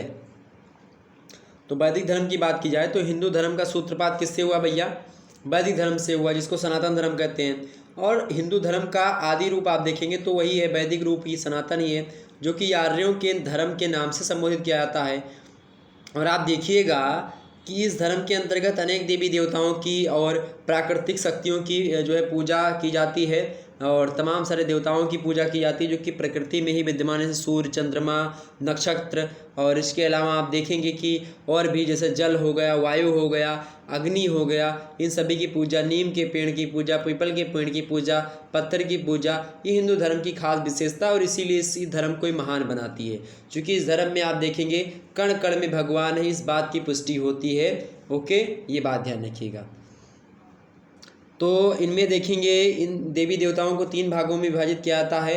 पहले तो कुछ होते हैं आकाश के देवता हिंदू धर्म में। आकाश के देवता जैसे कि सूर्य हो गए, सविता, मित्र, पूषा, विष्णु, मित्र, वरुण, ये सब आकाश के देवता हैं। और अंतरिक्ष के देवता एक होते हैं, जैसे कि इंद्र हो गए, वायु, और इसके अलावा परिजन, उनके जो और भी देवता हैं वो सब हो गए आपके अंतरिक्ष के देवता। और तीसरे वे देवता जो कि पृथ्वी पर निवास करते हैं, जैसे कि अग्नि, सोम, ठीक है, ये सब जल, ये सब देव। ओके, क्लियर हो गया। और धीरे धीरे क्या हुआ कि इन देवी देवताओं की मूर्ति के रूप में उपासना की जाने लगती है। और इन देवी देवताओं में ऊंच नीच का प्रश्न नहीं था। जो देवता जिस क्षेत्र का होता था उस क्षेत्र में उसे प्रधान समझा जाता था। और इन देवी देवताओं में आप देखिएगा दयालुता, सर्वज्ञता, उदारता, अपार शक्ति, निश्चलता और इसके अलावा अमरता, इन सभी तमाम प्रकार के दैवी गुणों से ये देवी देवता विभूषित हुआ करते हैं। और उनकी दया की प्राप्ति के लिए इनकी आराधना की जाती है, जो कि प्रार्थनाओं के माध्यम से, चाहे पूजा पाठ के माध्यम से, चाहे यज्ञ के माध्यम से ये देवी देवता प्रसन्न होते हैं। और ये देवी देवता सत और असत व्यवहार के लिए क्रमशः वरदान और दंड देते हैं। यानी कि अगर आपने सत्कर्म किया तो आपको वरदान देंगे, अगर आपने गलत कर्म किया यानी असत कर्म किया तो आपको दंड देंगे, इस प्रकार की व्यवस्था। और वैदिक धर्म में विभिन्न देवताओं को संतुष्ट व प्रसन्न करने के लिए विभिन्न प्रकार की यज्ञों का विधान किया गया है, जो कि आप देखेंगे धीरे धीरे आगे चल करके आज जो हमारे हिंदू धर्म में आ गया है उसमें देखेंगे कुछ जटिल, दुरु और रूढ़िवादी कुछ विचारधाराएं हो चुकी हैं, जो कि थोड़ा सा परिवर्तित भी की गई लोगों के द्वारा, लेकिन कहीं ना कहीं पे अब उसमें सुधार हो रहा है। तो कहीं ना कहीं पे आप देखिएगा कि हर धर्म को एक प्रकार से हर धर्म का प्रभाव कहीं ना कहीं पे आप देखेंगे, चाहे विदेशी आक्रांताओं का प्रभाव रहा हो, उन सभी कारण से क्या हुआ कि विद्रूपता आई और तमाम प्रकार के कुछ लोग उसमें भ्रष्ट हुए। तो हर धर्म में कुछ लोग अच्छे होते हैं, कुछ लोग बुरे होते हैं, तो उसमें कुछ इसी प्रकार से होता गया। और इस प्रकार से क्या हुआ कि हिंदू धर्म का उदय होता है। ये हो गया। चौथा प्रश्न आप देखेंगे, जनजाति की परिभाषा दीजिए और विशेषताएं बताइए। जनजाति क्या भैया? जनजाति की बात की जाए अगर, तो जनजाति जो होती हैं इसकी परिभाषा को देते हुए, अच्छा, डॉक्टर घुरिये ने जनजाति को पिछड़े हिंदू नाम से संबोधित किया है, ये बात ध्यान रखेंगे। ओके। और डी एन मजूमदार जनजाति की परिभाषा को देते हुए कहते हैं, क्या कहते हैं कि जनजाति परिवारों का एक ऐसा समूह है जिसका एक सामान्य नाम होता है, जिनके सदस्य एक निश्चित क्षेत्र में निवास करते हैं, एक सामान्य भाषा बोलते हैं और विवाह और व्यवसाय के विषय में कुछ विशेष नियमों का पालन करते हैं। तो ये सब यही सब क्या होता है, ये सब जनजातियों के लक्षण होते हैं और जनजाति यही होती है। जबकि गिलिन और गिलिन यही नहीं रुकते और कहते हैं, क्या कहते हैं गिलिन और गिलिन जो है जनजाति की परिभाषा को देते हुए गिलिन और गिलिन कहते हैं कि जनजाति उन विभिन्न समूहों से बनने वाला एक बड़ा समुदाय है जो एक सामान्य क्षेत्र में निवास करता है, एक सामान्य भाषा का प्रयोग करता है तथा जिसकी एक सामान्य संस्कृति होती है, वो होता है आपका जनजाति। ओके, जनजाति की विशेषताओं की बात की है, पूछी गई आपसे, तो जनजाति कई विशेषताएं होती हैं। जैसे कि अगर मैं इसकी पहली विशेषता की बात करूं जनजातियों की, तो पहली विशेषता इसकी ये है, वैसे राल्फ जो है पेडिंगटन ने भी इसकी परिभाषा दी है जनजातियों की। जनजातियों को व्यक्तियों के ऐसे समुदाय के रूप में स्पष्ट किया जा सकता है जो एक समान भाषा बोलते हैं और समान भूभाग पर निवास करते हैं और जिसकी संस्कृति में समानता हो, वो जनजाति के लोग होते हैं। और इसकी पहली अगर लक्षण की मैं बात करूं, पहली विशेषता तो ये है कि सर्वप्रथम जनजाति एक क्षेत्रीय समुदाय है और प्रत्येक जनजाति एक निश्चित भूभाग में निवास करती है। तो ये पहली विशेषता है इसकी। दूसरी विशेषता, एक जनजाति केवल कुछ परिवारों का ही समूह नहीं होता है, बल्कि एक समुदाय के क्षेत्र में इनका आकार जो होता है काफ़ी बड़ा भी होता है। और भारत में अनेक जनजातियाँ ऐसी हैं जिनके सदस्यों की संख्या लाखों में है। जैसे कि आप देखेंगे संथाल की जनसंख्या हो गई, चाहे गोंडों की जनसंख्या ले लो, भील, संथाल, गोंड और भील ऐसी जनजातियां हैं जिनकी संख्या अधिक हो चुकी है और आज लगभग 1 करोड़ से भी अधिक हैं। और ये जनजातियां बहुत बड़े भौगोलिक क्षेत्र में फैल चुकी हैं। इस प्रकार से ये जनजाति होती है, ये इसका विशेषता हो गई। तीसरी विशेषता ये है कि प्रत्येक जनजाति की एक पृथक भाषा होती है, अलग भाषा होती है। हर जनजाति अपनी भाषा का प्रयोग करता है और एक जनजाति के सभी सदस्य अपनी भाषा का ही उपयोग करते हैं और भाषा की यही समानता ही उनको जनजाति के लोगों में आपस में बांधे रहती है। तो ये होता है जनजाति का मतलब की विशेषता। चौथी विशेषता लिख दीजिएगा, जनजाति एक आत्मनिर्भर समुदाय है। क्या है? आत्मनिर्भर समुदाय। ये लोग किसी दूसरे से कुछ मांगने नहीं जाते हैं, खुद ही जो होता है उसी में योग्य, मतलब जैसे चाहे शिकार करते हैं, इसके अलावा खाने के पदार्थों का संग्रह करते हैं, जंगल से लकड़ी जड़ी बूटी जो होती है वो लाते हैं, लकड़ी ला करके आप देखेंगे कस्बों में जा करके बेचते हैं। तो ये सब जनजातियों की विशेषता रहती है। ओके, इसके अलावा आप देखेंगे प्रत्येक जनजाति की अपनी एक समान संस्कृति होती है, ये भी विशेषता इसकी है। इसके अलावा आप देखेंगे चाहे कोई भी जनजाति हो तो उसकी परंपरा अलग होगी, उसके रीति रिवाज अलग होंगे, उसके खान पान अलग होंगे, उसकी प्रथाएं अलग होंगी, धार्मिक विश्वास अलग होंगे, ये चीज़। इसके अलावा आप देखेंगे छठवां जो इसका विशेषता है, प्रत्येक जनजाति एक अंतर्विवाही समुदाय के रूप में संगठित होती है। यानी साधारणतः किसी भी व्यक्ति को अपनी जनजाति से बाहर विवाह स्थापित करने की कोई अनुमति नहीं होती। तो जनजातियों में विवाह किसी दूसरे समुदाय में, किसी दूसरी जनजाति में आप नहीं कर सकते हो। ओके, ये क्लियर होगी बातें। जनजाति की परिभाषा और विशेषताएं होंगी जो कि मैंने आपको बता दी। आगे बढ़ा जाए और भी चीज़ों को हम समझने का प्रयास करेंगे, विस्तार से जानते हैं।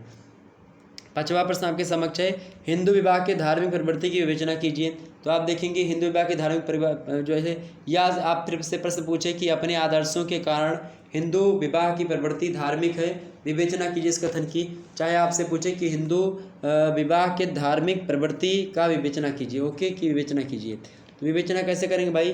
पहली विवेचना हम कैसे कर सकते हैं? पहला पॉइंट नोट करिएगा, यह विवाह यौन तृप्ति का साधन मात्र ही नहीं है, अपितु एक धार्मिक संस्कार है भी है।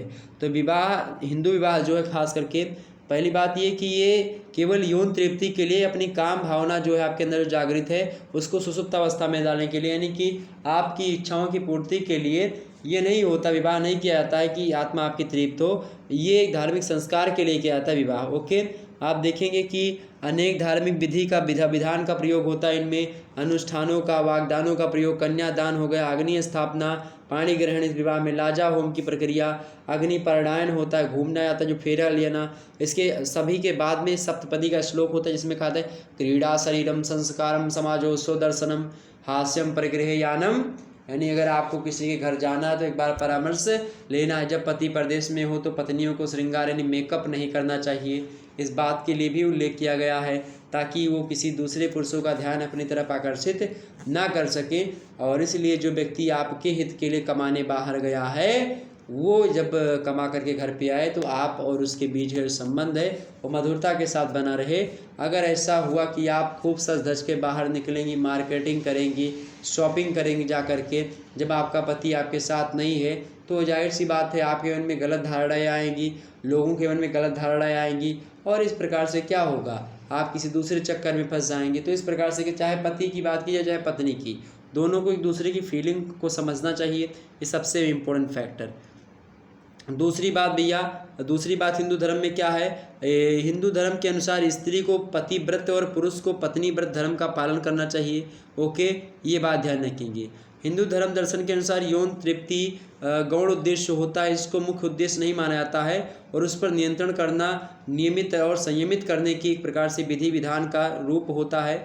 इस प्रकार से हिंदू विवाह इस प्रकार से महत्वपूर्ण हो जाता है। तीसरी बात इसकी ये है कि इसकी मान्यता है कि स्त्री को एक से अधिक पुरुष से विवाह नहीं करना चाहिए, यानी इसी आदर्श की पूर्ति के लिए विधवा विवाह पर रोक लगाई गई थी और पुरुष इस प्रकार का कोई प्रतिबंध पुरुष पर नहीं लगाया गया था और पत्नी की मृत्यु के बाद पुरुष को दूसरी स्त्री से विवाह करना चाहिए, क्योंकि धार्मिक कृत्यों को संपन्न करने के लिए स्त्री का होना आवश्यक है। इसके अलावा पुत्र का होना भी आवश्यक है। तो इस प्रकार से तमाम प्रकार की चीज़ों के लिए पुरुष तो दूसरी शादी कर सकता था, लेकिन स्त्री दूसरी शादी नहीं कर सकती थी। ओके, लेकिन आज क्या हुआ है, आज है आप कर सकती, विधवा है तो विवाह कर सकती हैं। 1955 का अधिनियम आया, उसमें सारी बातें क्लियर हो गई। ओके, इसके अलावा हिंदू धर्म के अनुसार स्त्री और पुरुष के जन्म जन्मांतर के संबंधों का एक प्रकार से फल होता है विवाह। इसके अलावा स्त्री और पुरुष जीवन की एक धारा के रूप में होते हैं, दोनों एक दूसरे के पूरक होते हैं। बिना स्त्री के पुरुष अधूरा है और बिना पुरुष के स्त्री अधूरी है, दोनों एक दूसरे के पूरक हैं। ओके, ये बात ध्यान रखेंगे। अगला प्रश्न आप देखिएगा, संयुक्त परिवार किसे कहते हैं, विशेषताएं भी बताइए। संयुक्त परिवार क्या होता है भैया, संयुक्त परिवार क्या होता है, फटाफट से बताने का प्रयास करिएगा सभी लोग। संयुक्त परिवार क्या होता है, जॉइंट फैमिली जिसको आप कहते हैं वो क्या होता है। संयुक्त परिवार की बात की जाए अगर, संयुक्त परिवार इरावती कर्बे जो है इसकी परिभाषा को देते हुए कहते हैं कि जो है भारत में परिवार का अर्थ संयुक्त परिवार से है। अकबर निमकाब कहते हैं कि परिवार पति और पत्नी तथा संतान सहित या केवल पुरुषों की बच्चों सहित कम या अधिक अस्थायी सीमित सदस्य होते हैं, तो वो चीज़ होता है परिवार। परिवार एक महत्वपूर्ण संस्था है और यह हिंदू संस्कृति का संचालन सूत्र भी रहा है। तो इस प्रकार से आप देखें अलग अलग विद्वान अलग तरीके से कहते हैं। कीथ और मैकडोनल कहते हैं कि संयुक्त परिवार प्रणाली भारत में अति प्राचीन है, बहुत पुरानी है। तो इसकी परिभाषा को देते हुए इरावती कर्बे कहते हैं, इरावती क्या कहते हैं, इरावती कर्बे कहते हैं कि इरावती कर्बे कहती हैं क्या कहती हैं इरावती कर्बे कि एक संयुक्त परिवार ऐसे व्यक्तियों का समूह होता है जो सामान्यतया एक ही घर में रहते हों, जो एक ही रसोई में भोजन बनाते हों, एक ही रसोई में बने भोजन को ग्रहण करते हों, वो होते हैं आपके संयुक्त परिवार। आप देखिएगा जो संपत्ति के सम्मिलित स्वामी होते हैं, जो सामान्यतः पूजा में भी भाग लेते हैं और किसी न किसी प्रकार से एक दूसरे से रक्त संबंध से जुड़े हुए होते हैं सभी लोग, ये होता जो है संयुक्त परिवार। ओके, ये बात ध्यान रखेंगे। मुख्य रूप से अगर आप अपनी परिभाषा लिखें तो संयुक्त परिवार क्या होता है, संयुक्त परिवार संयुक्त संगठन के आधार पर निकट के नाते रिश्तेदारों की एक सहयोगी व्यवस्था होती है, जिसमें सम्मिलित संपत्ति, सम्मिलित वास, अधिकारों और कर्तव्यों का समावेश होता है और इसका एक मुखिया होता है। इस प्रकार से जैसे संयुक्त परिवार में आपके दादाजी हो गए, आपके चाचा हो गए और आपके पापा हो गए, अब इन दोनों का लड़के, आपके चाचा का लड़का सभी एक में ही रहें, तो और उसके एक प्रकार से और एक आध भाई हो तो उन सभी के लड़के एक साथ ही रहें, तो ये क्या होता है, यही आपका होता है जॉइंट फैमिली। ओके, प्रश्न है इसकी विशेषताएं।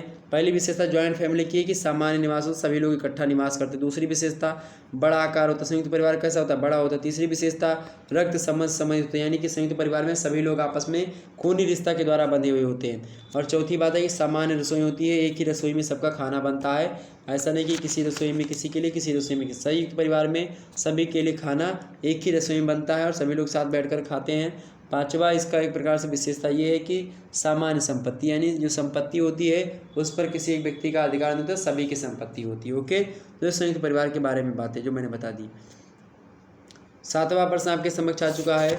सातवां प्रश्न आ चुका है कि राष्ट्रीय एकता की बाधाओं को दूर करने के उपाय बताइए। राष्ट्रीय एकता को मतलब कि जो राष्ट्रीय एकता की जो बाधाएं हैं उनको दूर करने के कुछ उपाय आपसे पूछ रहा है एग्जाम में, तो कैसे लिखिएगा भाई, कैसे लिखिएगा, राष्ट्रीय एकता के मार्ग में या राष्ट्रीय एकता की बाधाओं को दूर करने के जो उपाय हैं वो कौन कौन से हैं, किस प्रकार से हम उसको दूर कर सकते हैं भाई, कैसे हम उपाय ला सकते हैं अपना, बताएं सभी लोग, फटाफट से बताने का प्रयास करेंगे, एक बार सभी लोग बताने का प्रयास करें भाई। प्रश्न आपके समझ बड़ा अच्छा प्रश्न है। प्रश्न क्या है कि राष्ट्रीय एकता की बाधाओं को दूर करने के उपाय बताइए। राष्ट्रीय एकता की बाधाओं को दूर करने के उपाय बताइए। तो पहला उपाय क्या है भाई? पहला, वैसे तो स्वदेश प्रेम राष्ट्रीयता का मूल आधार रहता है और इसका राष्ट्रीय एकता से घनिष्ठ संबंध होता है, राष्ट्रीय प्रेम का, स्वदेश प्रेम का। चूँकि स्वदेश प्रेम वह पुण्य क्षेत्र है, अमल असीम त्याग से विकसित और आत्मा के विकास से इसमें मनुष्यता होती है विकसित। ओके, ये बात ध्यान रखेंगे। भरा नहीं जो भावों से बहती जिसमें रसधार नहीं, वह हृदय नहीं वह पत्थर है जिसमें स्वदेश का प्यार नहीं। स्वदेश का प्यार क्या है? स्वदेश का प्यार जो है यही भारतीयता की एक प्रकार सबसे बड़ी पहचान है। और आज राष्ट्रीय एकता की बाधाएं जो हैं उनको दूर अगर हम कर सकते हैं तो पहला क्या कर सकते हैं? पहला कारण इसका ये है, या पहला उपाय है मेरे प्यारे दोस्तों कि सभी वर्ग राज्य व्यवस्था में सक्रिय भाग लें। यानी भारत में जहाँ विविध प्रकार के लोग रहते हैं, एकता की स्थापना इसी से हो सकती है कि सभी वर्गों को राजनीतिक सत्ता व अधिकार में भाग जो है दिया जाए और सबको साथ लेकर के चला जाए, ताकि किसी को ये फीलिंग ना आए कि हमारे यहाँ का कोई ये नहीं है और बाकी सभी एरिया के हैं। ओके, दूसरी बात, राष्ट्रीय एकता की बाधाओं को दूर करने का दूसरा उपाय ये है कि जो है शिक्षा के क्षेत्र में समुचित व्यवस्था की जाए, शिक्षा का विकास किया जाए। तीसरी बात ये है कि सरकारी और सहयोगी संघवाद की रचना की जाए। यानी कि जो है हमें संघर्षात्मक और प्रकार या प्रतिस्पर्धात्मक प्रादेशिकता की भावना के स्थान पर सहकारी एवं सहयोगी संघवाद की रचना करनी चाहिए। और सहयोगी संघवाद में पारस्परिक मतभेदों को शांतिपूर्ण वातावरण से दूर कर लिया जाता है। राज्यों के बीच नदी के पानी, सीमा, वित्तीय साधनों और राष्ट्रीय संपदा की वितरण को लेकर के आंदोलनात्मक रवैया रहा है और उसको जो है अपनाना उचित भी नहीं है। तो इस प्रकार से ये सरकारी और सहयोगी संघवाद की जो रचना है, इसका अगर ये हो जाए तो इसके कारण से राष्ट्रीय एकता में जो बाधाएं खत्म हो रही हैं, मतलब जो उत्पन्न हो रही हैं वो खत्म हो जाएंगी। इसके अलावा चौथा उपाय कर सकते हो आप कि विघटनकारी तत्वों पर प्रतिबंध लगा दिया जाए। जैसे कि आप देखिएगा जो विघटनकारी तत्व हैं, जैसे कि सांप्रदायिकता हो गया, जातीयता हो गया, धर्मान्धता हो गई, इनके कारण से राष्ट्रीय एकता या फिर राष्ट्रीय एकता में बाधा उत्पन्न होती है। ओके, राष्ट्रीयकरण में। 8वां नंबर प्रश्न आपके समक्ष है, भारतीय समाज में स्त्रियों की स्थिति क्या है बताइए। भारतीय समाज में स्त्रियों की क्या स्थिति है बताने का प्रयास करिएगा सभी लोग। बताएं, भारतीय समाज में स्त्रियों की स्थिति क्या है, बताइए भाई, फटाफट से बताने का प्रयास करेंगे। भारतीय समाज में स्त्रियों की स्थिति क्या है? तो भाई प्राचीन काल से ही आप देखिएगा कि स्त्री को भारत में इस संसार की जन्मधात्री माना गया है। और ख़ास करके भारतीय समाज के संदर्भ में आप देखिएगा तो स्त्रियों की स्थिति अधिक उत्तम रही है। और हिंदू समाज में स्त्रियों को देवी देवता के रूप में माना जाता है, इसीलिए लक्ष्मी, सरस्वती, दुर्गा के रूप में स्त्रियों की पूजा की जाती है।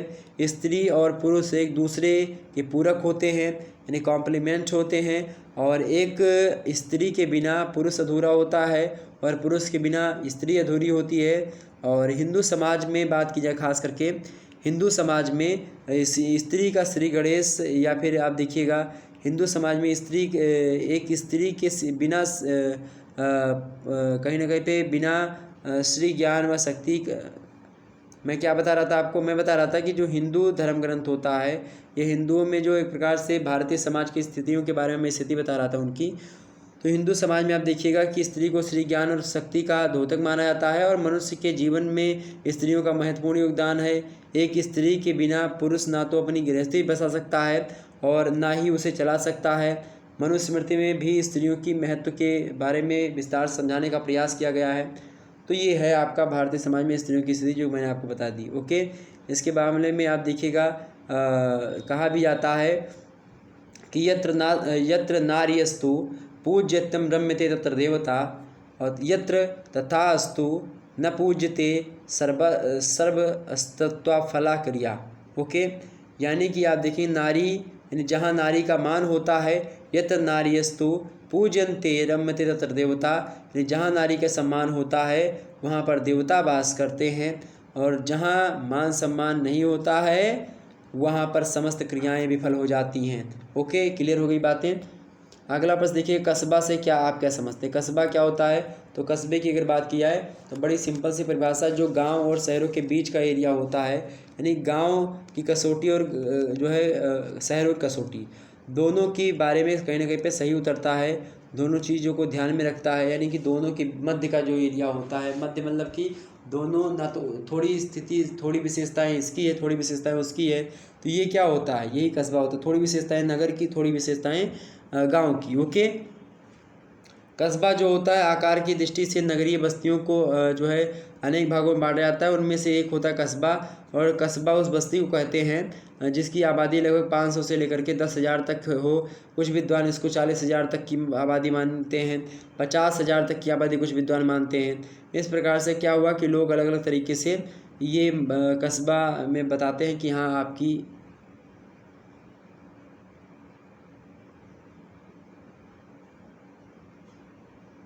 तो कस्बा क्या है भाई, कस्बा जो होता है जहाँ पर 50,000 से लोग या फिर इन सभी ज़्यादा लोग रहते हैं तो उसी को कस्बा कहते हैं। 5,000 या फिर 50,000, आप देखिएगा 500 से लेकर के और 50,000 के आसपास तक या 35,000 के आसपास तक जो चीज़ें होती है वो चीज़। ओके, क्लियर हो गई।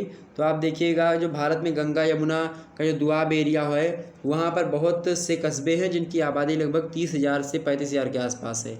और कस्बे की अवधारणा भिन्न भिन्न है, व्यक्तियों, संस्थाओं, सभ्यताओं और देशों तथा समय के साथ साथ जो बदलती रहती प्रक्रिया है, ये भी कस्बा का ही प्रकार से भाग है। कस्बा में लोग परिवर्तन किया करते हैं जिस हिसाब से शहरों में परिवर्तन होता है। तो इस प्रकार से कस्बे की परिभाषा को देते हुए और विद्वान जैसे कि रिचथोफेन कहते हैं कि कस्बा एक संगठित समूह है जिसमें सामान्यतः प्रमुख व्यवसाय कृषि क्रियाओं के विपरीत वाणिज्य तथा उद्योग से संबंधित होता है। तो कृषि कार्य कस्बा के लोग नहीं करते हैं, वाणिज्य करते हैं, कॉमर्स वगैरह। और इसके अलावा आप देखेंगे कि वो क्या करते हैं, उद्योग वगैरह करते हैं। अगला प्रश्न आपके समक्ष है रेडजल। रेडजल कहते हैं कि रेडजल महोदय जो है कस्बे की 3 विशेषताएं बताते हैं। कहते हैं पहली विशेषता, कस्बे में व्यापार उद्योग की प्रधानता होती। दूसरी बात जो है मकानों का केंद्रीकरण था कस्बे का। और इसके अलावा तीसरी बात इन्होंने बताई थी जो है निवासियों की एक न्यूनतम जनसंख्या जो 2002 में खास करके आप देखिएगा निवासियों की एक न्यूनतम जनसंख्या जो है ये 2002 से अधिक होनी, मतलब कि सॉरी मैं क्या बता रहा था आपको, चौथी जो विशेषता इन्होंने बताई है, तीसरी विशेषता जो बताई है इन्होंने, किसने बताई है, रेडजल महोदय ने बताई है। रेडजल महोदय कौन है, ये एक भूगोल वेत्ता है रेडजल महोदय, फ्रेडरिक रेडजल मानव भूगोल के जनक हैं ये। ओके, तो रेडजल महोदय कहते हैं कि कस्बे में व्यापार उद्योग की प्रधानता होती, व्यापार होता है और मकानों का केंद्रीकरण होता है और निवासियों की न्यूनतम जनसंख्या, लगभग निवासियों की न्यूनतम जनसंख्या कितनी होती है भैया, तो 2000 से अधिक होती है। ओके, ये बात ध्यान रखिए। तो इस प्रकार से आप लोगों ने समझा कस्बा के बारे में। आगे देखिए केवल 2 प्रश्न आपको करने हैं, हंडसा से 5 शब्दों में इन प्रश्नों के उत्तर को आपको लिखना है। आइए हम समझते हैं धीरे धीरे कि आखिरकार और चीज़ों को हम कैसे जान सकते हैं। इन सभी प्रश्नों के उत्तर आप देख लीजिएगा, हम आने समय देने का प्रयास करेंगे। अगला प्रश्न है, भारतीय समाज में कौन सी विविधताएँ हैं, मतलब कौन सी विविधताएँ पाई जाती हैं, वर्णन कीजिए। मोस्ट इंपॉर्टेंट प्रश्न है, एग्जाम में जरूर आएगा। अगला प्रश्न आप देखिएगा, अगला प्रश्न आपके समक्ष है। अगला प्रश्न है कि भारत में जाति की राजनीति पर एक निबंध लिखिए। ये मोस्ट इंपॉर्टेंट प्रश्न, ध्यान रखिएगा, इसको पढ़ लीजिएगा। अगला प्रश्न है माल्थस की जनसंख्या सिद्धांत की विवेचना कीजिए। मोस्ट इंपॉर्टेंट है, इसको भी देख लीजिएगा। वहीं अगला प्रश्न देखिएगा, वर्ग की परिभाषा दीजिए तथा वर्ग एवं जाति के भेद भी स्पष्ट कीजिए। ये भी मोस्ट इंपॉर्टेंट प्रश्न है। वहीं लास्ट प्रश्न आज का है कि भारतीय समाज में वर्तमान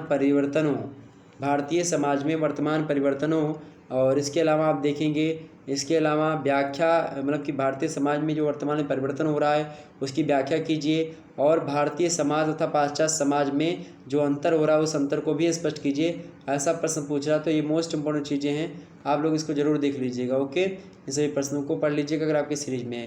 बाकी शिक्षा शास्त्र का मॉडल पेपर देख लीजिए, होम साइंस का देख लीजिए, प्राचीन इतिहास का देख लीजिए, मनोविज्ञान का देख लीजिए, मध्यकालीन इतिहास का देख लीजिए, कार्यालय हिंदी का देख लीजिए, और ये भी देख लीजिए वीडियो, और भूगोल का देख लीजिए, और राजनीतिक शास्त्र का देख लीजिए। ओके, मोस्ट इंपॉर्टेंट वीडियोस हैं। ओके, धन्यवाद, मिलते हैं फिर नेक्स्ट वीडियो में।